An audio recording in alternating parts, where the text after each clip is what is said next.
नमस्कार, कैसे हैं आप? फिक्र आपकी में एक बार फिर से आपका स्वागत है। मैं हूं आपके साथ निशांत चतुर्वेदी। अच्छी खबर आ सकती है आपसे कुछ ही क्षणों में, अच्छी खबर आ सकती है। अच्छी खबर यह होगी कि शायद 2 दिन और सीज फायर बढ़ जाए। ये इजिप्ट इस कोशिश में लगा हुआ है, लेकिन कतर की जो इमेज है वो बहुत अच्छी हो गई है। 2 दिन बढ़ चुका है, बल्कि मुझे इन्फॉर्म किया जा रहा है। इंटरेस्टिंग बात क्या है, जो सबसे इंटरेस्टिंग बात है वो ये है कि यूएन का ये कहना है, ध्यान दीजिएगा, यूएन का ये कहना है कि कंप्लीट ह्यूमैनिटेरियन कॉज के तहत इसको पूरी तरह सीज फायर कर दिया जाए।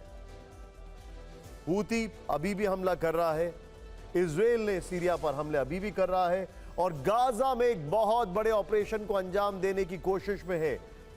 2 नेशन थ्योरी में क्या अब गाजा खाली कराया जाएगा? गाजा बल्कि वेस्ट बैंक खाली कराया जाएगा। I stand corrected. West Bank में एक बड़ा ऑपरेशन देने की कोशिश में इजराइल। ये बड़ी खबरें आपको दिखाएंगे, लेकिन अभी इस वक्त की बड़ी खबर, हमास इजराइल के बीच युद्ध विराम 2 दिन और बढ़ा। 20 और इजरायली बंधकों की रिहाई के बदले युद्ध विराम बढ़ाने पर समझौता। मिस्र ने सीजफायर बढ़ाने पर हुए समझौते का ऐलान किया। एक और बड़ी खबर, हमास का खात्मा जरूरी, इलॉन मस्क ने कहा। गाजा के बेहतर भविष्य के लिए हमास का खात्मा ही विकल्प है, मस्क ने कहा। गाजा जंग के बीच इजराइल के दौरे पर इलॉन मस्क। एक और बड़ी खबर आ रही है, दक्षिणी लेबनान में जल्द हमला करेगा इजराइल। हिजबुल्लाह के खतरे से निपटने के लिए हमला, लेबनानी मीडिया के हवाले से बड़ी खबर। और फास्फोरस बम के इस्तेमाल पर आईडीएफ की सफाई, युद्ध में सिर्फ गैर प्रतिबंधित हथियारों का इस्तेमाल। स्मोक शेल्स में सफेद फास्फोरस का इस्तेमाल नहीं हुआ है, आईडीएफ ने कहा। और मानहानि मामले में राहुल गांधी 16 दिसंबर को तलब, यूपी की सुल्तानपुर एमपी एमएलए कोर्ट ने किया तलब। यह बड़ी खबर आ रही है। फिर कर्नाटक चुनाव में गृह मंत्री अमित शाह पर टिप्पणी का आरोप है। इस सब के बीच में तेलंगाना में प्रचार के दौरान हैदराबाद में पीएम मोदी का रोड शो। पीएम मोदी ने केसीआर को फार्म हाउस वाला सीएम बताया। बोले पहली बार तेलंगाना में बनेगी बीजेपी की सरकार। एक और बड़ी खबर, उत्तरकाशी की टनल में फंसे 41 मजदूरों का रेस्क्यू तेज हुआ है। सुरंग में 1 मीटर की मैनुअल ड्रिलिंग पूरी हुई है। पीएम के प्रधान सचिव पीके मिश्रा ने मजदूरों से बातचीत भी की है। बिहार में आरक्षण का मामला पटना हाईकोर्ट पहुंचा। आरक्षण का दायरा बढ़ाने को अदालत में चुनौती। नीतीश सरकार ने 75% आरक्षण के लिए बनाया कानून। और बड़ी खबर, हरियाणा में कैंसर मरीजों को पेंशन मिलेगी। 3000 रुपए प्रति माह पेंशन देने को प्रदेश कैबिनेट की मंजूरी। कैंसर की 3री 4थी स्टेज के मरीजों को सहायता। इन सभी खबरों के साथ अब आपको दिखाने वाले हैं हम कर्टन रेजर में आज क्या क्या है, क्योंकि वो खबरें जो आज सुर्खियां बनी हैं आपके लिए जानना जरूरी है। हमारी पहली लीड स्टोरी और कवर स्टोरी क्या है? गाजा में 2 दिनों के लिए सीज फायर को बढ़ा दिया गया, लेकिन क्या वेस्ट बैंक को गाजा बनाने की तैयारी है? वॉर फ्रंट से बड़ी खबर हम आपको दिखाएंगे। दूसरी खबर, क्या गाजा के बाद सीरिया नया वॉर फ्रंट बनेगा? इजराइल वर्सेस सीरिया के आसार कितने दिख रहे हैं? तीसरी खबर, ईरान की न्यूक्लियर साइट के पास हमला किसने किया? क्या तेहरान से परमाणु युद्ध की चिंगारी बढ़ गई? चौथी खबर, रूस यूक्रेन में ड्रोन युद्ध भीषण हुआ है। क्या 2 साल से चल रहा युद्ध अब महाविनाश लाएगा? और 5वीं खबर, किम ने दक्षिण कोरिया के खिलाफ सैन्य तैनाती क्यों बढ़ाई? क्या तीसरा मोर्चा कोरियाई प्रायद्वीप में खुलेगा? ये बड़ी खबरें हमारे पास हैं। गाजा में वैसे तो सीज फायर का आज आखिरी दिन है, लेकिन युद्ध के 50 दिन पूरे हो चुके हैं, 52वां दिन है। और बड़ी खबर जो हमारे सामने है वो ये है कि क्या वेस्ट बैंक नया गाजा बनेगा? ये मैं क्यों कह रहा हूं, सोचने वाली बात। सवाल ऐसे उठ रहे हैं जिनसे दुनिया की फिक्र बढ़ गई है, क्योंकि अब बात सिर्फ गाजा तक सीमित नहीं है, बल्कि शायद समूचा विश्व महाविनाश की तरफ बढ़ रहा है। जानकार कहने लगे कि 2023 में युद्ध हुआ है, तो 2023 में तो युद्ध हुआ है, लेकिन 2024 में महायुद्ध हो सकता है। इसीलिए सवाल जरूरी है, क्या नेतन्याहू वेस्ट बैंक को भी गाजा बना देंगे? क्या सीज फायर के बाद गाजा में भीषण हमले होंगे? क्या रूस यूक्रेन में ड्रोन युद्ध महाविनाश लाएगा? क्या किम जोंग दक्षिण कोरिया पर अटैक कर देंगे? क्या अमेरिका एक नई जंग में उलझ जाएगा? इन सवालों के जवाब बारी बारी से देंगे। शुरुआत वेस्ट बैंक की ग्राउंड रिपोर्ट से करेंगे, लेकिन इससे पहले 52वें दिन की वॉर रिपोर्ट। गाजा की तबाही का एक नया वीडियो सामने आया। खंडहर में तब्दील हुआ गाजा का बड़ा इलाका। ड्रोन कैमरे में दिखा बर्बादी का मंजर। 7 अक्टूबर को हमास के हमले का नया वीडियो। किबुत्ज में गैस स्टेशन स्टोर पर अंधाधुंध फायरिंग करते दिखे हमास के लड़ाके। फायरिंग के बाद जमकर लूटपाट की। इजराइल हमास के बीच युद्ध विराम 2 दिन और बढ़ा। मिस्र के हवाले से खबर, 20 और इजरायली बंधकों की रिहाई के बदले युद्ध विराम बढ़ाने पर समझौता। गाजा में युद्ध की तबाही से जुड़ी बड़ी खबर, इजरायली हमलों में घायल हुए करीब 700 बच्चों के इलाज के दौरान अंग काटने पड़े।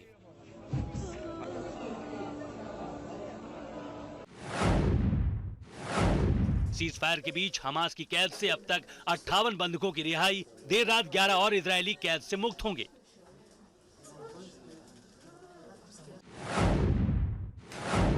गाजा में आईडीएफ ऑपरेशन पर सनसनीखेज खुलासा। हमास के 5 बड़े चेहरे अब तक हमलों में ढेर। युद्ध विराम के बीच 5 की तस्वीरें सामने आईं। इजराइल के दौरे पर Elon Musk, Israeli PM Netanyahu के साथ किबुत्ज का दौरा किया। 7 अक्टूबर के हमले की फुटेज देखी। कहा, गाजा के पुनर्निर्माण का हिस्सा बनना चाहता हूं।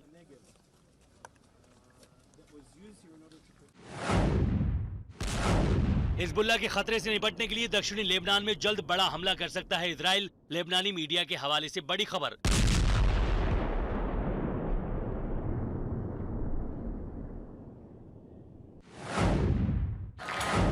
अमेरिका के मैनहट्टन शहर में फिलिस्तीन समर्थकों का प्रदर्शन के चलते ब्रिज पर लंबा ट्रैफिक जैम लगा।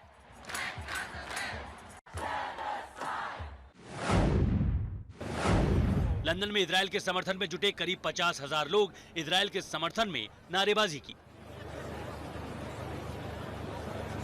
गाजा में सीज फायर जब खत्म होगा तब कहा जा रहा है कि इजराइल फिर से यहां बड़े हमले करेगा। ऐसे ही कुछ खतरनाक प्लान वेस्ट बैंक के लिए भी बनाया जा चुका है।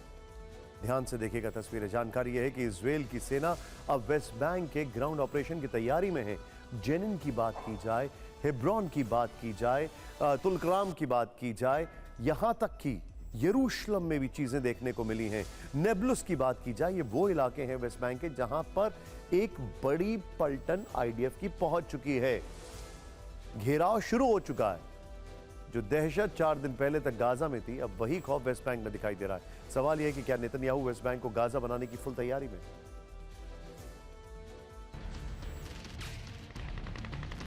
वेस्ट बैंक में आम फिलिस्तीनियों के घर बुलडोजर से जमींदोज किए जा रहे हैं। ये काम आईडीएफ कर रही है, लेकिन आरोप है कि यहाँ रहने वाले इजरायली लोग भी फिलिस्तीनी लोगों की जमीनें छीन रहे हैं। अल जजीरा की रिपोर्ट है कि फिलिस्तीनियों के घरों को जलाया जा रहा है, वहाँ हिंसा की जा रही है। ये वेस्ट बैंक में तबाही शुरू होने का पहला चैप्टर है। दूसरा चैप्टर भी तस्वीरों के जरिए देखिए।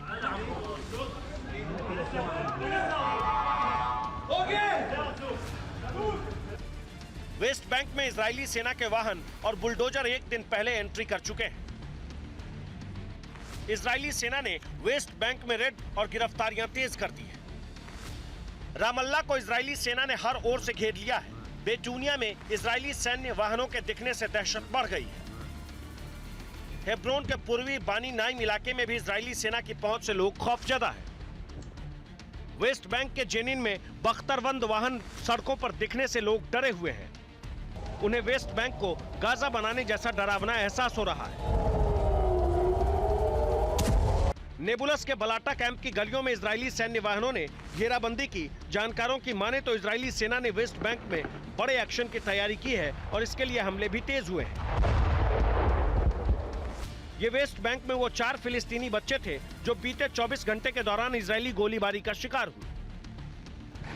फिलिस्तीनी मंत्रालय का आईडीएफ पर आरोप है कि वो गाजा में सीज फायर के बीच वेस्ट बैंक में हमले किए और इसमें कुल 8 फिलिस्तीनियों की मौत हुई, जबकि 7 अक्टूबर से अब तक वेस्ट बैंक में ही इजरायली ऑपरेशन से 239 लोग मारे जा चुके हैं। ऐसी खबरें हैं कि आईडीएफ के टारगेट पर वेस्ट बैंक आ चुका है।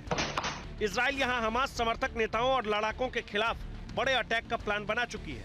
जेनिन खास तौर से टारगेट पर है। नेबलस और हेब्रोन में आईडीएफ के टैंक अलर्ट मोड पर है। किसी भी वक्त वेस्ट बैंक में गाजा जैसा हमला हो सकता है, क्योंकि इजराइल की दलील ये कि उसने हमास से सीज फायर का समझौता गाजा के लिए किया है, न कि वेस्ट बैंक के लिए।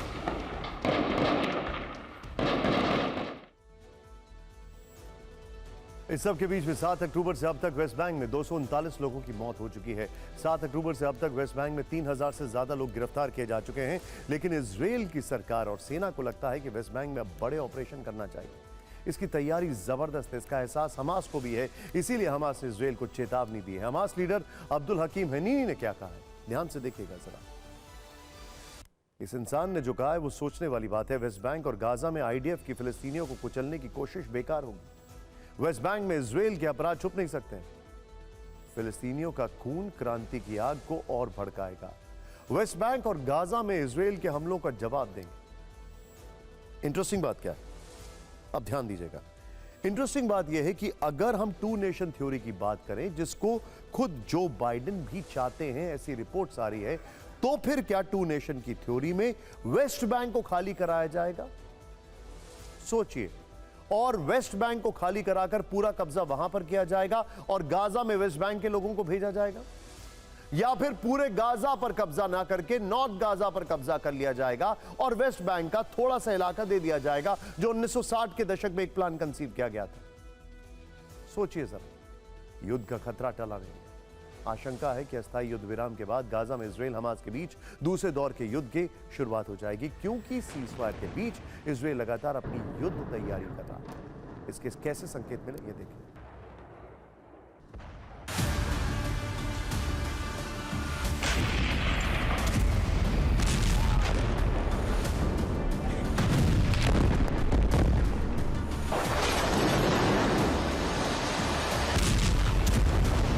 ब्लूप्रिंट तैयार है, टारगेट सेट हो चुका है, हथियारों की तैनाती शुरू हो गई है। बस कुछ घंटे बाद गाजा में महाविध्वंस के राउंड 2 की शुरुआत होगी। गाजा में इस बार इजराइल के हमले पहले से ज्यादा भीषण होंगे। इसके संकेत उसकी तैनाती से मिल गए।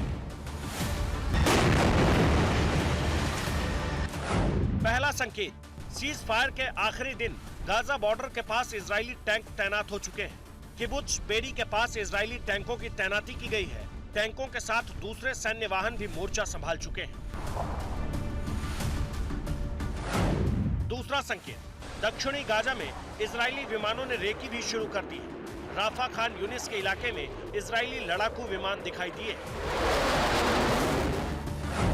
तीसरा संकेत, हथियारों की तैनाती के बीच आईडीएफ चीफ हरजी हलेवी ने बेरशेवा में अफसरों के साथ मीटिंग की। बैठक के बाद हलेवी का विध्वंसक बयान सामने आया। हलेवी ने कहा, हमास पर विध्वंसक अटैक के लिए आईडीएफ तैयार है। आईडीएफ दोबारा ग्राउंड ऑपरेशन में जुटेगी। हमास को खत्म करने तक जंग जारी रहेगी।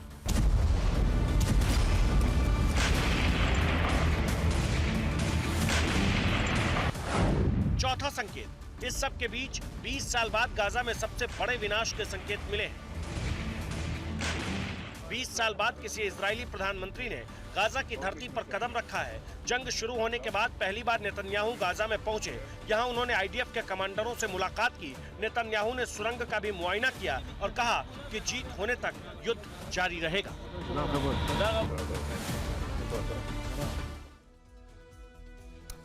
सिर्फ नेतन्याहू गाजा में नहीं पहुंचे हैं, बल्कि इजरायली आर्मी जो है उसने ग्राउंड ऑपरेशन आगे कैसा होगा उसकी प्लानिंग शुरू कर दी है। लेकिन ये तस्वीरें देखिए आप, इजरायली आर्मी ने अपने सैनिकों का एक वीडियो जारी किया है। वीडियो में इजरायली सैनिक गाजा यूनिवर्सिटी के अंदर दिखाई दे रहे हैं। आईडीएफ ने गाजा यूनिवर्सिटी खाली कराने के बाद इसे अपना हथियार गोदाम और मिलिट्री बेस बना लिया है। सीजफायर खत्म होने के बाद इजराइल इसे ही अपना सेंटर बना सकता है।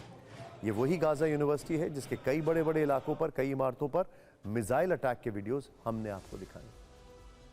खबरें यह हैं कि युद्ध के दूसरे दौर में इजराइल दक्षिण गाजा में बड़ा ऑपरेशन चलाएगा। ऑपरेशन के टारगेट पर हमास की टॉप लीडरशिप होगी, जिसके बारे में कहा जा रहा है कि वो उत्तरी गाजा से भागकर दक्षिण गाजा के इलाकों में छिपी है। उत्तरी गाजा से लोगों के दक्षिण गाजा शिफ्ट होने के से भारी तबाही की आशंका है। हालांकि इजराइल ने यहां के लोगों को सुरक्षित निकालने के लिए प्लान अल मवासी तैयार किया। इजराइल का प्लान अल मवासी क्या है? खान यूनिस के पास छोटा सा इलाका है। यहां पर देखिए, अब आप इसको मैप को मैं आपको बाद में एक्सप्लेन करूंगा। अल मवासी 1 किलोमीटर चौड़ा और 14 किलोमीटर लंबा क्षेत्र है। अल मवासी भूमध्य सागर और मिस्र की सीमा के पास स्थित है। इजराइल ने अल मवासी को सुरक्षित इलाका घोषित किया है। आईडीएफ ने भी संदेश में कहा है कि अल मवासी में गाजा के लोग सुरक्षित रहेंगे। खान यूनिस के पास गिराई पर्चियों में पश्चिम की तरफ जाने को कहा गया है। करीब 25 लाख लोगों की आबादी को इतने छोटे इलाके में बसाना एक बड़ी चुनौती होगी, क्योंकि उत्तरी और दक्षिणी गाजा के लोगों को मिलाकर यहां करीब 25 लाख लोग मौजूद हैं। अल मवासी ये है वो छोटा सा बॉटल नेक जो आपको दिखाई दे रहा है। यह है खान यूनिस जहां पर अटैक किया गया है। इस पूरे इलाके पर कब्जा कर लिया गया है, ऐसा दावा किया जाता है। यहां से लोगों को डाउन साउथ पुश किया गया है, लेकिन चिंताजनक बात यह है कि ये लोग वापस इस तरफ आ रहे हैं। इसी को लेकर इजराइल परेशान। इस सब के बीच में बड़ी खबर आ रही है, दमिश्क में इजरायली स्ट्राइक से भड़का रूस। यह बड़ी खबर है। इजराइल दमिश्क एयरपोर्ट पर अटैक ना करे, रूस ने कह दिया। सीरिया में हमला अंतर्राष्ट्रीय कानूनों का उल्लंघन होगा।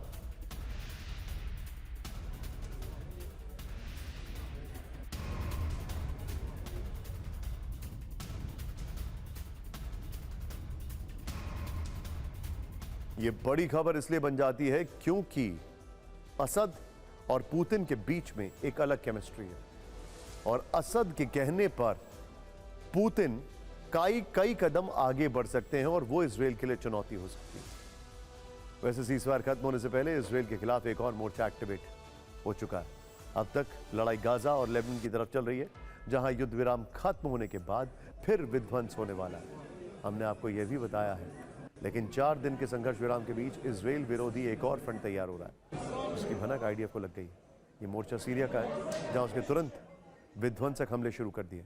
दमिश्क में एयरपोर्ट पर भीषण बमबारी की गई है, यानी इस बार मिडिल ईस्ट में सीरिया फ्रंट पर भी जबरदस्त युद्ध का खतरा है। लेकिन वहां क्या खिचड़ी पक रही है, जिसने नेतन्याहू को एक्शन लेने पर मजबूर कर दिया, और युद्ध विराम के बीच ही उनकी सेना बम बरसाने लगी। इसे डिकोड करें। गाजा की जंग में सीरिया में तीसरा वॉर फ्रंट भी खुल गया।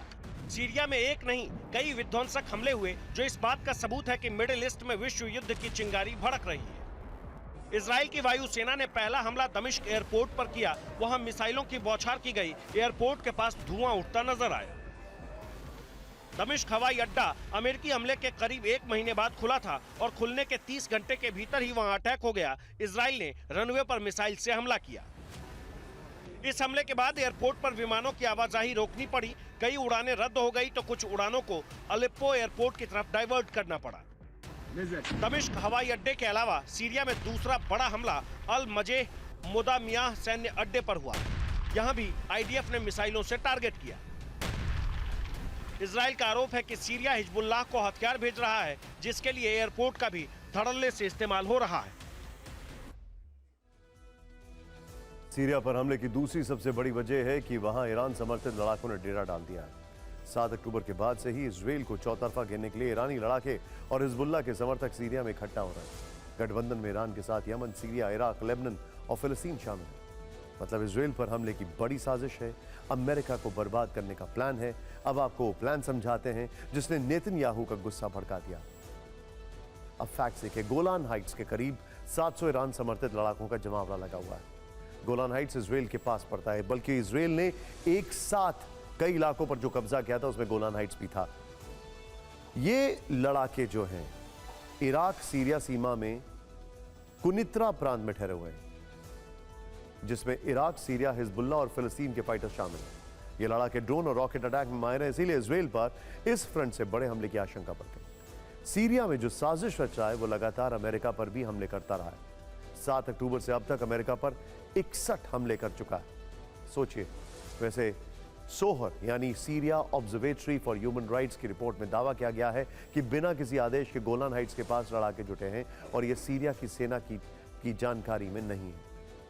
इस सब के बीच में सूत्रों के मुताबिक ईरान, सीरिया और इराक ने मिलकर अमेरिका पर हमले का प्लान बनाया है, जिसके लिए सीरिया के अल्बू कामल में एक सेंटर बनाया गया है। यह इलाका ईरान के कब्जे में आता है।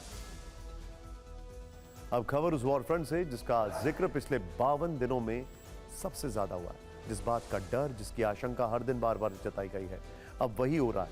मिडिल ईस्ट में गाजा युद्ध से भी बड़े विनाश की तैयारी चल रही है, जिसके सेंटर में ईरान, और ईरान से जुड़ी 2 बड़ी खबर एक साथ। गाजा जंग के दौरान पहली बार ईरान ने समंदर में शक्ति प्रदर्शन किया। ईरान ने अपने नए वॉरशिप का वीडियो जारी किया है, जिसका नाम है डिलमैन।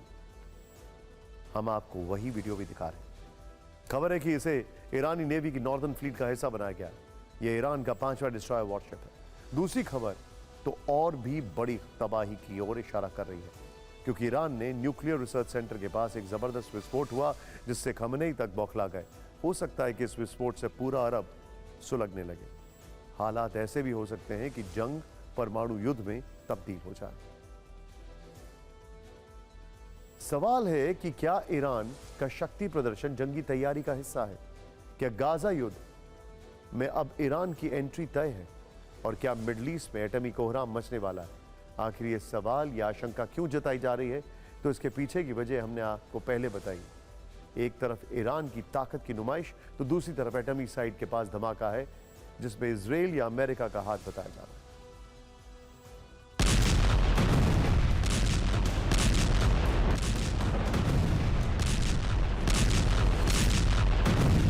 क्या जैसे गाजा सुलगा वहीं ईरान में भी होगा?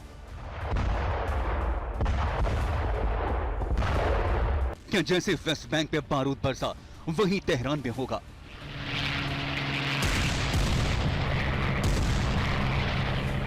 क्या जैसे मिसाइल से लेबनान दहला वैसे ही ईरान में कोहराम बचेगा? क्या चंद घंटे बाद ही अरब जलने लगेगा और मिडिल ईस्ट में महायुद्ध की शुरुआत होगी? क्योंकि अमेरिका और इजराइल ने ईरान के खिलाफ जो विध्वंसक तैयारी कर रखी है उसका ट्रेलर पहली बार सामने आया है। ईरान में बड़ा विस्फोट हुआ है, वो भी इस्फहान न्यूक्लियर सेंटर के पास। यहां एंटी एयरक्राफ्ट गन से फायरिंग की आवाज सुनाई पड़ी है। हम आपको इस्फहान न्यूक्लियर सेंटर के पास की तस्वीर दिखा रहे हैं जिसमें कई धमाकों की आवाज साफ सुनाई दे रही है। इस विस्फोट के बाद तेहरान में हलचल मच गई है। सवाल उठने लगे, इस हमले के पीछे कौन है? अमेरिका, इजराइल या फिर दोनों? जबकि अमेरिका इजराइल को शक है कि ईरान धमकाने के बावजूद परमाणु हथियार बनाने में जुटा है। शायद यही वजह है कि अमेरिका और इजराइल उसे सबक सिखाना चाहते हैं। हालांकि ऐसी कई वजहें हैं जो इस्फहान न्यूक्लियर सेंटर के पास विस्फोट के पीछे इजराइल का हाथ होने की तरफ इशारा करती है। ईरान का परमाणु कार्यक्रम इजराइल के लिए सबसे बड़ा खतरा है। इजराइल को शक है ईरान 3 परमाणु बम बना सकता है। यूएस एटॉमिक एजेंसी भी ईरान पर लगाम लगाने में नाकाम साबित हुई है। सीजफायर खत्म होने के बाद ईरान युद्ध में हमास के साथ उतर सकता है। और सबसे बड़ी बात कि अमेरिका लगातार ईरान के न्यूक्लियर सेंटर को टारगेट करता रहा है लेकिन कभी हमला नहीं किया। इसलिए अब इजराइल ईरान को जवाब देना चाहता है। हो सकता है न्यूक्लियर सेंटर के पास विस्फोट इसी का इशारा हो।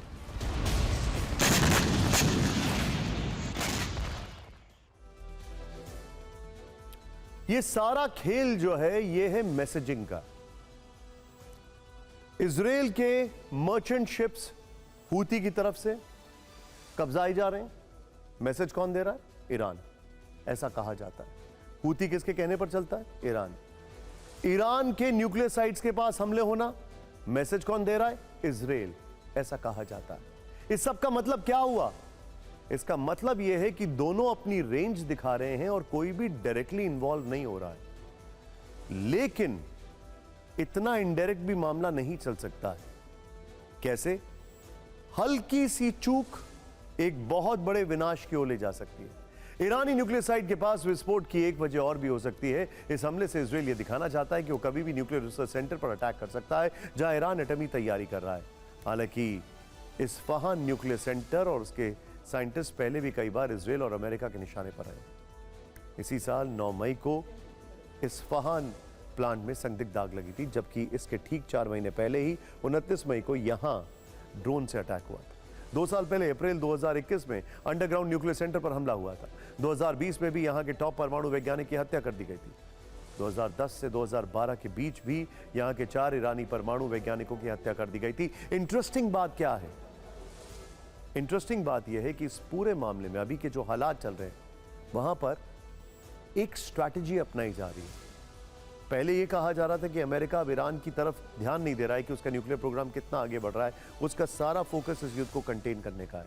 लेकिन अगर सीजफायर तक नौबत आ गई है तो अमेरिका का फोकस वापस ईरान की ओर भी जा सकता है। ईरान के परमाणु ठिकाने पर हमले के बीच ही उसके समर्थन वाले एक विद्रोही गुट ने मिडल ईस्ट में फिर से हड़कंप मचा दिया।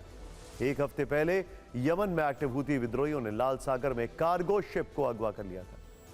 उसने इसका वीडियो भी जारी किया था, जिसमें हूती के हथियारबंद लड़ाके हेलीकॉप्टर से शिप पर उतरते देखे गए थे, बल्कि वहां के जो चीफ है वो डांस कर रहे थे। उन लोगों ने क्रू समेत जहाज को अगवा कर लिया था, जिससे गाजा जंग के बीच टेंशन और बढ़ गई थी।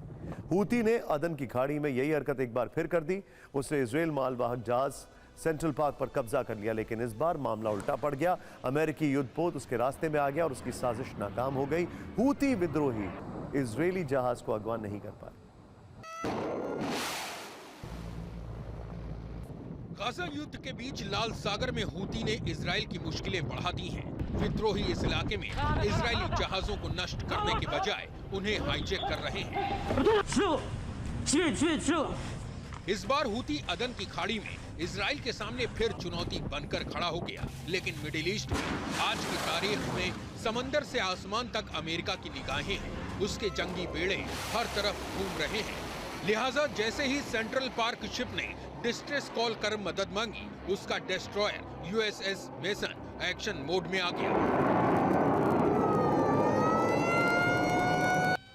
हालांकि अमेरिकी नौसेना को इस ऑपरेशन में थोड़ी मुश्किल हुई, क्योंकि हूती विद्रोहियों ने यूएसएस मेसन पर ही हमला कर दिया। वो बैलिस्टिक मिसाइल दागने लगे। ऐसे लगा समंदर में भीषण जंग छिड़ जाएगी, लेकिन हूती की मिसाइलें टारगेट से पहले ही गिर गईं।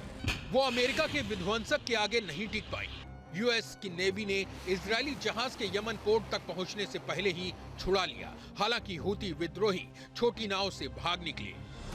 जिस जहाज को हाईजैक करने की कोशिश की गई, वो इजराइल के सबसे अमीर कारोबारी इयाल ओफर की कंपनी जोडियक मैरीटाइम का है। जोडियक मैरीटाइम दुनिया के सबसे बड़े अंतर्राष्ट्रीय जहाज ऑपरेटरों में से एक है। जोडियक मैरीटाइम कंपनी 128 जहाजों के बेड़े का प्रबंधन करती है। मिडिल ईस्ट में जारी संकट के इस दौर में मदद के लिए इजराइल जहाज कंपनी ने अमेरिका का शुक्रिया अदा किया। आइए अब आपको बताते हैं कि 7 अक्टूबर के बाद से हूती विद्रोहियों ने कब कब जहाज को हाईजैक किया, लाल सागर में आतंक मचाया। ध्यान से देखिएगा। 26 नवंबर इजरायली जहाज सेंट्रल पार्क अगवा किया गया। नेक्स्ट 25 नवंबर इजरायली मालवाहक जहाज पर ड्रोन से हमला किया गया। 19 नवंबर गैलेक्सी लीडर जहाज को अगवा किया गया। 9 नवंबर MQ-9 रीपर ड्रोन मार गिराने का दावा। 20 अक्टूबर इजरायल की ओर मिसाइल दागी गई। इजरायल और गाजा पट्टी में कैदियों और बंधकों के अपने अपने घर पहुंचने का सिलसिला जारी है। जैसे ही बंधकों को रिहा किया गया, कई जगह से जश्न की तस्वीरें सामने आई। वैसे ही सालों बाद इजरायल की जेल से निकलकर अपने घर गाजा पट्टी पहुंचे तो वहां भी खुशियां मनाई गई।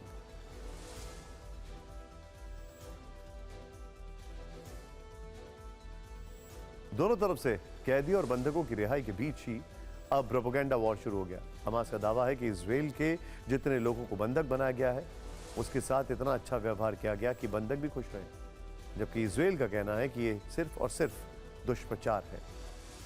इजरायल और गाजा पट्टी में कैदियों और बंधकों के अपने अपने घर पहुंचने का सिलसिला जारी है। जैसे ही बंधकों को रिहा किया गया, कई जगह से जश्न की तस्वीरें सामने आई।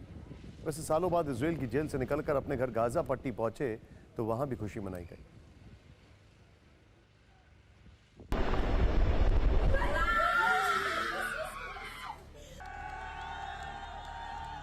हमास इजराइल युद्ध के बीच पहली बार ऐसी तस्वीरें सामने आ रही है जिसमें अपनों से बिछड़ चुके लोग देर ही सही घर लौटने लगे। ये 9 साल का ओहद मुंदर है। इसे हमास के लड़ाकों ने बंधक बना लिया था। अब उनकी मां और दादी के साथ ओहद को रिहा किया गया। आईडीएफ हेलीकॉप्टर से ओहद को लेकर निकली तो 49 दिनों तक परेशानी झेलने वाले ओहद ने सेना वालों से कई सारे मासूम सवाल पूछे। לאן אנחנו טסים? אנחנו עכשיו טסים לשניידר. ובמטוס היית? לא של הצבא. לא של הצבא. ओहद के परिवार वालों को 7 अक्टूबर को बंधक बनाया गया था। हालांकि अभी ओहद के दादा लड़ाकों के कब्जे में हैं। जैसी खुशी इजराइल में है, वैसी ही खुशी फिलिस्तीन के लोगों में भी है। 8 साल के बाद मलक सलमान अपने घर लौटी तो मां के गले लगकर घंटों तक रोया।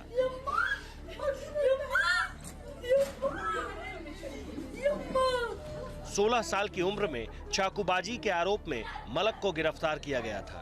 वो तो भला हो कि 4 दिनों तक कैदियों को रिहा करने वाली बातों पर सहमति हुई, वरना मलक को अभी भी जेल में ही रहना होता।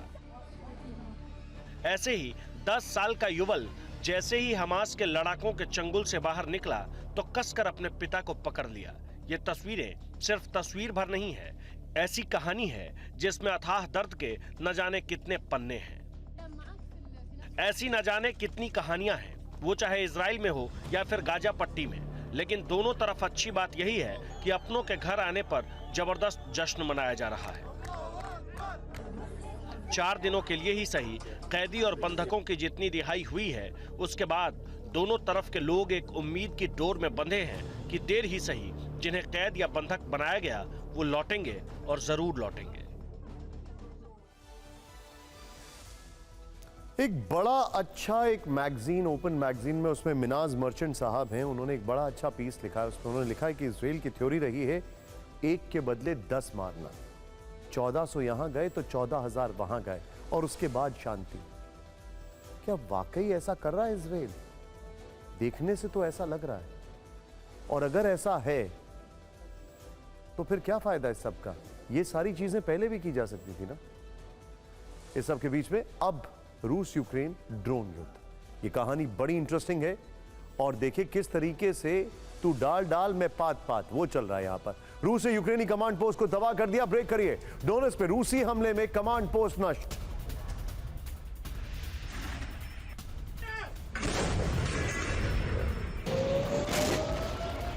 ये देखिए रूसी रक्षा मंत्रालय के हवाले से टास की बड़ी खबर। यह बड़ी खबर इसलिए बन गई है क्योंकि गाजा युद्ध के बाद यूक्रेन वॉर में जो तस्वीरें सामने आ रही हैं वो वाकई में चिंताजनक हैं। सर्दी के दस्तक देते ही बर्फबारी शुरू हो चुकी है, जंग और ज्यादा विध्वंसक हो गई है। रूस यूक्रेन के बीच ड्रोन वाला महायुद्ध शुरू हो चुका है। रूस ने राजधानी कीव को टारगेट करते हुए 75 से ज्यादा ड्रोन अटैक किए, तो यूक्रेन की तरफ से भी ड्रोन वाला भीषण पलटवार किया गया।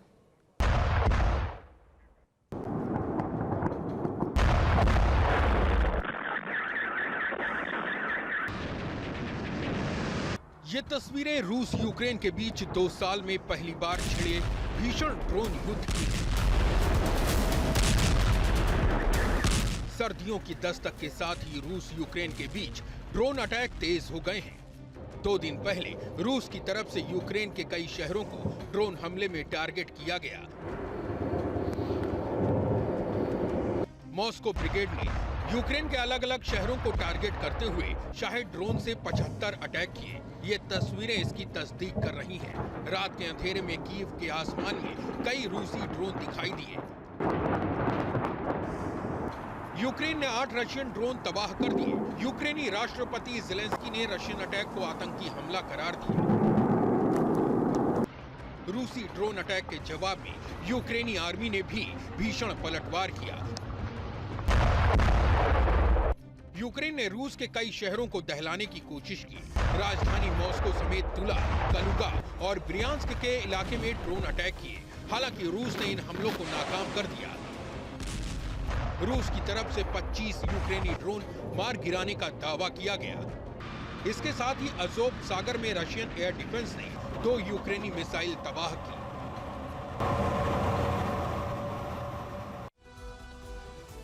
एक तरफ ड्रोन युद्ध चल रहा है, दूसरी तरफ अवदीविका में रूस यूक्रेन के बीच भीषण जंग जारी।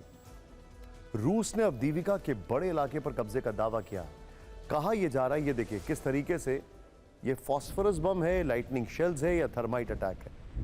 कहा यह जा रहा है कि अवदीविका पर कब्जे का मतलब है पूरे डोनेट्स्क की तरफ एक किला बना लेना।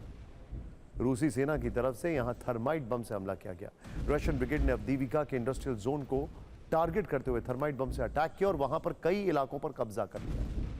पिछले 24 घंटे से अवदीविका में विनाशक युद्ध छिड़ा है। थर्माइट अटैक के साथ रूस ने यूक्रेन के बेस पर एयर स्ट्राइक की है। रूसी बमबारी में यूक्रेन को बड़े नुकसान की खबर है। इस बीच अवदीविका में रूसी अटैक का सामना करने के लिए यूक्रेन के पास टैंकों की कमी हो गई। अवदीविका में यूक्रेन के परेड वाले टैंक नजर आ रहे हैं। रूसी हमलों का जवाब देने के लिए कीव ने परेड वाले टैंक मैदान में उतारे। यूक्रेन को रूस के खिलाफ टैंकों की कमी पड़ रही है। इतना ही नहीं, शेल्स की भी कमी है। दूसरी तरफ अमेरिका यूक्रेन से अपने अब्राम्स टैंक वापस मांग रहा है। दरअसल अमेरिका ने यूक्रेन को एक ऑफर दिया। ऑफर के मुताबिक अमेरिका अब्राम्स टैंक वापस लौटाने के बदले में 4 गुना ज्यादा लेपर्ड टैंक देने की बात कर रहा है। 7 अब्राम टैंक के बदले में यूक्रेन को 28 लेपर्ड टैंक देने का ऑफर। क्यों? इंटरेस्टिंग बात देखिएगा जरा, इसमें कहानी में ट्विस्ट क्या है। यूक्रेन को अमेरिका के ऑफर के बारे में हम आपको यूक्रेन को अमेरिका के ऑफर के बारे में बताते हैं। अमेरिका ने यूक्रेन को एब्राम्स टैंक लौटाने को कहा। एब्राम्स के बदले 4 गुना लेपर्ड टैंक देने का वादा किया। 7 एब्राम टैंक के बदले में 28 जर्मन लेपर्ड टैंक यूक्रेन को देने का ऑफर। यूक्रेन ने अमेरिका का ऑफर ठुकराया। अमेरिकी रक्षा मंत्री लॉयड ऑस्टिन ने ज़ेलेंस्की से बातचीत की। यूक्रेन ने एब्राम्स को युद्ध के मोर्चे पर लगाने की बात की। अब दीविका के साथ रूस ने साउथ डोनेट्स्क के इलाके में भी यूक्रेन के खिलाफ बड़ा हमला किया है। साउथ डोनेट्स्क में यूक्रेन की 127वीं ब्रिगेड पर अटैक किया गया। हमले में 80 यूक्रेनी सैनिकों के मारे जाने का दावा है कि रूसी सेना ने वॉस्टॉक ग्रुप्स ने हमला किया है। हमले में यूक्रेन के 2 आर्मर्ड व्हीकल भी नष्ट हुए। इन सब के बीच में रूस और यूक्रेन में पिछले 2 साल में तबाही मची हुई है। हजारों लोगों की मौत हो चुकी है। बर्बादी कितनी हुई है इसका सही अंदाजा लगाना भी मुश्किल है। इस बीच अब रूस और यूक्रेन काला सागर में से उठे एक तूफान की चपेट में। हालात ऐसे हैं कि 5 लाख से ज्यादा घरों में बिजली नहीं है और कई शहरों में सड़कों पर पानी भर गया है। इंटरेस्टिंगली क्रीमिया में जितने भी ट्रेंचेस बनाए गए थे यूक्रेन से निपटने के लिए, वो सब पानी पानी हो चुके हैं। कहीं सड़क पर पानी, कहीं घरों में पानी, कहीं बाढ़ जैसे हालात, तो कहीं घर से ना निकलने की चेतावनी। तबाही की ये तस्वीरें यूक्रेन, क्रीमिया और रूस के कई शहरों की हैं। काला सागर से जो तूफान उठा वो अब कई शहरों को अपनी चपेट में ले चुका है। क्रीमिया जिस तूफान की चपेट में है उसकी रफ्तार 140 किलोमीटर प्रति घंटा से ज्यादा है, जिसकी वजह से कई जगहों पर पेड़ गिरे तो करीब 200 से ज्यादा घरों के छत उड़ गए। काला सागर में ये तस्वीर क्रीमिया के पास येवपटोरिया की है, जहां लोगों को घर से बाहर निकलने पर रोक लगा दी गई है। प्रशासन ने साफ साफ आदेश दे दिया है कि अभी घर से निकलना मौत को निमंत्रण देने के बराबर है। लगातार आंधी तूफान और बारिश के बाद हालात ऐसे हैं कि रूसी सैनिकों ने अपनी रक्षा के लिए जगह जगह जो खाई बनाई थी उसमें पानी भर गया है और हवाएं इतनी तेज हैं कि बाहर निकलना मुश्किल हो गया है। येवपटोरिया को बाहर से जोड़ने वाली सड़कें पहले ही बाधित हो चुकी हैं। अनुमान लगाया जा रहा है कि समुद्र से 8 से 10 मीटर की लहरें उठेंगी और ये तूफान और तेज होने की आशंका है, जिससे येवपटोरिया राजमार्ग पहले ही भर चुका है। ऐसा नहीं है कि तूफान का असर सिर्फ क्रीमिया या यूक्रेन के इलाकों में ही है। यह हाल है रूस के सोची का। शक्तिशाली तूफान में कई ऊंची इमारतें ढह गई हैं और कई बिल्डिंग की पहली मंजिल पर भी पानी भर गया है। तूफान की वजह से रूस से लेकर यूक्रेन तक 5 लाख घरों में बिजली व्यवस्था ठप हो गई है। हालात का अंदाजा इस बात से लगाया जा सकता है कि अब तक 6 लोगों की मौत हो गई है, जबकि दर्जनों लोग घायल हैं। कहा जा रहा है कि यह क्रीमिया के इतिहास में सबसे शक्तिशाली तूफान है, जबकि दक्षिणी यूक्रेन में इससे सबसे ज्यादा बर्बादी हुई है। हालात ये हैं कि तूफान और बाढ़ जैसी स्थिति के बाद सैकड़ों लोगों के पास खाने पीने की चीजें भी नहीं पहुंच पा रही हैं और मौसम का हाल आने वाले दिनों में ऐसा ही रहा तो हालात बुरी तरह से खराब हो जाएंगे। रूस यूक्रेन युद्ध विध्वंसक मोड़ पर है। इजराइल हमास जंग में अभी भी शांति जो है, अभी की शांति अस्थायी। और तीसरा फ्रंट अब कोरियाई प्रायद्वीप में खुल सकता है। किम दक्षिण कोरिया से आर पार के मूड में है और दक्षिण कोरिया के खिलाफ उत्तर कोरिया की सैन्य तैनाती से महायुद्ध छिड़ने की आशंका है। उन्होंने अपनी फौजों को आगे बढ़ा दिया है। अपने वेपन प्रोडक्शन वो रशिया के दौरे पर जाने से पहले ही बढ़ा चुके थे, सब अपनी इंडस्ट्री के लोगों से मुलाकात करके। और एक और रिपोर्ट है कि उनके साइलोज में आईसीबीएम्स जो हैं वो ऑलरेडी तैनात हैं। ये रिपोर्ट है।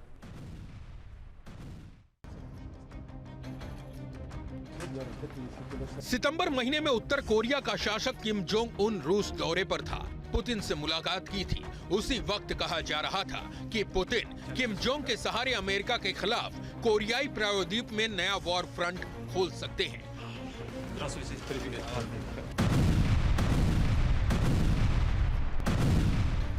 2 महीने बाद यानी अब जो 5 बड़ी खबरें आई हैं, वो इस पर मुहर लगाने जैसी हैं कि किम जोंग उन कुछ बड़ा और विध्वंसक करने की फिराक में है।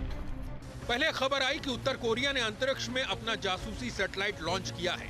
इस मिशन में रूस ने मदद पहुंचाई। फिर 4 दिन पहले न्यूज एजेंसी AFP के हवाले से खबर आई कि कोरियन सेंट्रल न्यूज एजेंसी ने जानकारी दी है कि उत्तर कोरिया को इसी जासूसी उपग्रह से पहली बार अमेरिका के गुआम एयरबेस की कुछ अहम तस्वीरें मिली हैं। आज से ठीक 4 दिन पहले एक और खबर आई कि उत्तर कोरिया 2018 के इंटर कोरियाई मिलिट्री एग्रीमेंट से पीछे हट चुका है और 250 किलोमीटर लंबे कोरियन डीमिलिटराइज्ड जोन में सैन्य तैनाती करेगा। फिर 23 नवंबर को खबर आई कि उत्तर कोरिया की सीक्रेट तैयारियों के बीच दक्षिण कोरिया ने बॉर्डर पर शियोलेमे 2 और PSC-2 एयर डिफेंस सिस्टम को एहतियातन तैनात कर दिया है।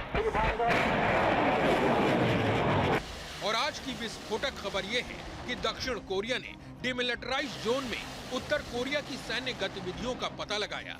किम ने यहाँ भारी संख्या में सैनिक और आर्टिलरी तैनात किए हैं। भारी हथियारों से लैस उत्तर कोरियाई सैनिकों को उन गार्ड चौकियों को बहाल करते हुए भी देखा गया है जो मूल रूप से 2018 के समझौते के तहत नष्ट कर दी गई थी। इसके अलावा 5वीं खबर यह है कि किम ने यहां एंटी एयरक्राफ्ट गन की तैनाती भी कर दी है। कोरियाई प्रायद्वीप में इतनी बड़ी हलचल यकीनन युद्ध की आहट सुना रही है। उत्तर कोरिया दक्षिण कोरिया पर हमला कर सकता है और जानकारों की माने तो यहाँ विनाश बहुत जल्द शुरू हो सकता है और यूक्रेन के बाद गाजा में उलझे अमेरिका के लिए ये परेशानी का सबब बन सकता है।